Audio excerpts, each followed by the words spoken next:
السلام علیکم. میرا نام ڈاکٹر شاہدہ وزارت ہے اور میں آج آپ کی توجہ ایک بہت اہم مسئلے کی طرف کرانا چاہتی ہوں. برطانیہ کی ماہر معاشیات باربرا اسٹالنگز نے بڑا اچھی طرح سے ترقی پذیر ملک غریب ملکوں کی حکومتوں کے بارے میں بتایا ہے. انہوں نے کہا یہ جھاڑو کی مانند ہیں. یہ جو ہے سامراج کی طاقتوں سامراج جو ہے اس کی ایسی ہی خدمت کرتی ہیں جیسے جھاڑو کرتی ہے. اور جب یہ بالکل نئی جھاڑو ہوتی ہے تو یہ اچھی طرح کوڑا نکالتی ہے، تو یہ بھی اسی طرح بہت اچھی طرح ان کی خدمت کرتی ہیں. اور جیسے یہ ذرا کچھ دن ان کو ہو جاتے ہیں تو پھر ان کو ہٹا کے نئی جھاڑو لائی جاتی ہے، پرانی جھاڑو کو ہٹا کے نئی جھاڑو. اسی طرح ان حکومتوں کو فارغ کر کے نئی حکومت لائی جاتی ہے. اور وہ اس طرح اگر پچھلی جھاڑو جیسے کمزور ہو گئی تھی تو اب یہ دوبارہ تندہی سے یہ نئی حکومت اسی طرح ان کی خدمت میں لگ جاتی ہیں. آپ دیکھیے کہ پاکستان میں بالکل اسی طرح ہو رہا ہے کہ یہ جو بھی حکومتیں لائی جاتی ہیں یہ جب حزب اختلاف میں ہوتی ہیں تو یہ بہت بڑھ چڑھ کے پاکستان کی بھی وفادار ہوتی ہیں، پاکستان کے عوام کے ساتھ بھی کھڑی ہوتی ہیں اور امریکہ کے بھی خلاف ہوتی ہیں اور IMF کے جانے کے بھی بہت خلاف ہوتی ہیں. مگر جیسے ہی اقتدار میں آتی ہیں یہ سب سے پہلے سب حکومتیں جتنی بھی پاکستان میں سیاسی جماعتیں ہیں سب سے پہلے IMF کے پاس جاتی ہیں اور پاکستان کے جو اثاثے ہیں ان کو اونے پونے ان کو دے دیتی ہیں. آپ دیکھیے کہ پچھلی جو نون لیگ کی حکومت تھی 2013 سے 2018 تک، اس میں IMF کی کنڈیشنلٹی میں یہ ڈلا ہوا تھا اور اس کو انہوں نے مان لیا تھا کہ پاکستان کے آئل اینڈ گیس سیکٹر کے جو شیئرز ہیں ان کو انٹرنیشنل اسٹاک ایکسچینجز پہ فروخت کیا جائے گا. اور جو PPL اور OGDC ہے جو ہمارے بہت ہی منافع بخش ادارے ہیں، ان کو یہ نیو یارک اسٹاک ایکسچینج پہ ان کے شیئرز انہوں نے فلوٹ کر دیے تھے اور بالکل یہ کمپنیاں بکنے والی تھیں. اور اسی وقت اتفاق سے اللہ کا شکر ہے کہ ہمارے اسٹیبلشمنٹ میں کچھ محب وطن لوگ تھے اور انہوں نے اس کو رکوایا. پھر آپ دیکھیے کہ اسی دوران جب نون لیگ کی حکومت تھی تو انہوں نے ایک کوشش کی کہ کراچی ایئرپورٹ کو ایک نجی کمپنی کے حوالے کیا. اور اس کمپنی کی آڑ میں، یہ کمپنی ایک نجی کمپنی تھی، کنسلٹنسی کر رہی تھی، مگر اس کی آڑ میں ایک مغربی انٹیلیجنس ایجنسی نے کچھ سرویلنس کے آلات لگا دیے تھے کراچی ایئرپورٹ پہ اور ان کا بر وقت پتہ چل گیا تو ان کو نکلوا دیا گیا تھا. پھر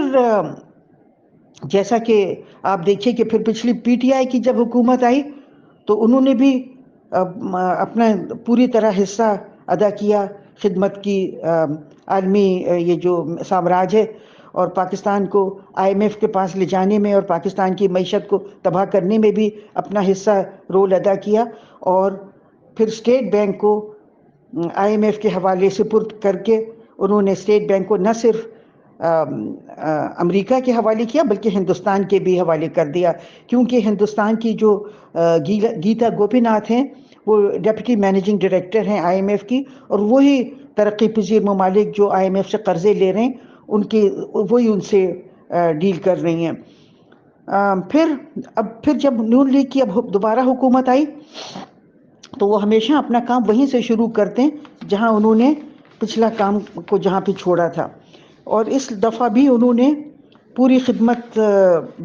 خدمتیں کی سامراج کی اور پاکستان کے تینوں ایئرپورٹس کو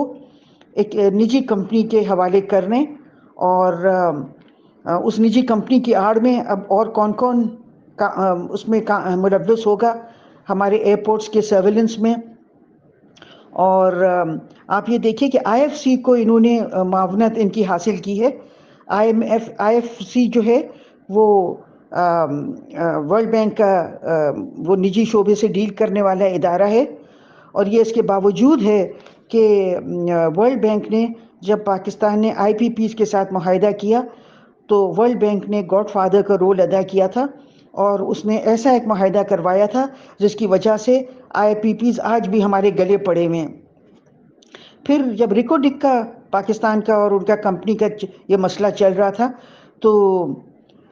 پھر ICSID نے ورلڈ بینک کا ایک وہ تھا آربیٹریشن انہوں نے کی تھی، اور انہوں نے پاکستان پہ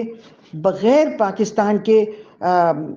حالات کو پتہ کیے ہوئے، اور انہوں نے پاکستان پہ $5 بلین کا ہرجانہ ڈال دیا، جو کہ بالکل غلط تھا، جس کو پروفیسر جیفری سیکس نے کہا ہے کہ یہ بالکل غلط تھا مبنی، اور اس میں یہ مطلب پاکستان پہ ایک بہت ظالمانہ انہوں نے یہ کام کیا تھا۔ اور انہوں نے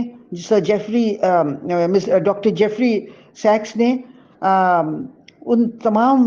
وہ باتیں بتائی ہیں جس کی وجہ سے یہ جو ہرجانہ تھا یہ بالکل غلط تھا، اور انہوں نے کہا ہے کہ یہ جو اس کا جو بورڈ تھا، یہ جو ICSID کا آربیٹریشن پینل تھا، اس میں ایسے لوگ بھی تھے جنہوں نے ہرجانہ ڈالا جو تیتھیان کاپر کمپنی کے تنخواہ دار تھے، مگر پاکستان کی حکومتوں کو اس سے کوئی غرض نہیں ہے، ان کو تو سامراج کی خدمت کرنا ہوتی ہے،